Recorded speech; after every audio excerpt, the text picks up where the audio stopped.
السلام علیکم ناظرین، ڈرامے سے عشق مرشد کی نیکسٹ آنے والی قسط میں ہم دیکھیں گے کہ سلمان صاحب داؤد خان کے گھر جاتا ہے اور وہ کس کی تصویر اٹھا کے دیکھ رہا ہوتا ہے، اور کیا شبرا فضل بخش مطلب شامیر سکندر کو معاف کر پائے گی یا نہیں۔ یہ سب جاننے کے لیے میری اس ویڈیو کو آخر تک دیکھیں اور میرے چینل کو سبسکرائب کر دیں اور ساتھ میں بیل آئیکن کا بٹن بھی پریس کر دیں۔ ناظرین، جیسا کہ ہم نے پچھلی کیس میں دیکھا تھا کہ شامیر سکندر نے شبرا کو حقیقت میں بتا دیا کہ وہ کون ہے اور کون نہیں ہے۔ دوسری طرف شامیر کا باپ سلمان صاحب کو اپنے گھر بلاتا ہے۔ جب وہ اس کے گھر آتا ہے تو وہ ہر طرف فضل بخش مطلب شامیر کی تصویریں ہی دیکھ رہا ہوتی ہیں۔ تو وہ تصویریں دیکھ رہا ہوتا ہے تو اوپر سے داؤد خان آ جاتا ہے اور وہ اس سے کہتا ہے کہ خیر ہے، کس کی تصویریں دیکھ رہے ہیں۔ تو وہ کہے گا کہ بالکل اسی شکل کا ایک لڑکا میرے آفس میں بھی کام کرتا ہے اور وہ میرے گھر میں بھی رہتا تھا۔ تو داؤد خان اسے بتائے گا کہ ہو سکتا ہے کہ ایسا ہو، لیکن یہ تصویر میرے بیٹے کی ہے جس کا نام شامیر سکندر ہے۔ تو وہ کہے گا ہاں، میں نے اسے بچپن میں ملا تھا لیکن اب میری ملاقات نہیں ہوئی۔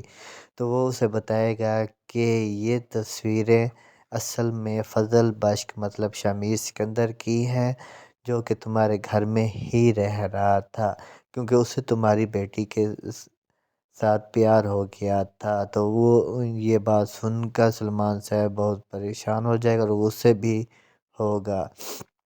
تو داؤد خان اسے بتائے گا کہ دراصل میرے بیٹے کو تمہاری بیٹی سے بہت محبت ہو گئی تھی اور وہ اسی محبت میں ہی اپنا گھر چھوڑ کر تمہارے گھر میں رہ رہا تھا۔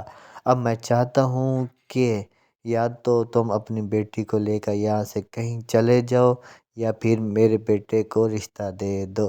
تو سلمان صاحب کہے گا کہ ایسا کبھی نہیں ہو سکتا، کیونکہ میں نے اپنی ساری زندگی ایمانداری پر گزاری ہے۔ جس پر داؤد خان اس سے کہے گا کہ اب بہتر یہی ہے کہ تم اپنی ایمانداری کو چھوڑ دو اور بچوں کی فیوچر کی سوچو۔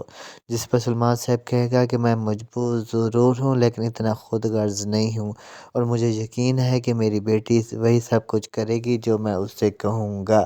دوسری طرف شامیر شبرا کو حقیقت بتا دیتا ہے، جس کی وجہ سے شبرا کو گزرا ہوا وقت یاد آتا ہے کہ شامیر نے اس کے ساتھ کیا کچھ کیا تھا اور اس کے لیے کیا کچھ نہیں کیا تھا۔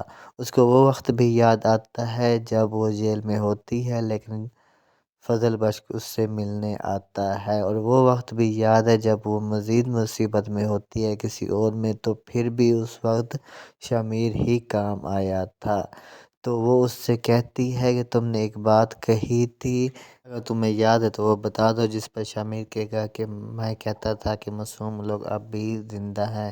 تو وہ کہے گی کہ اب بھی تم اسی بات پہ قائم ہو۔ تو وہ کہے گا کہ ہاں، میں اپنی اس بات پہ قائم ہوں، لیکن وہ میں نے اپنے لیے نہیں تمہارے لیے کہا تھا، کیونکہ تم جتنی معصوم ہو اس سے زیادہ کوئی اور معصوم نہیں ہے۔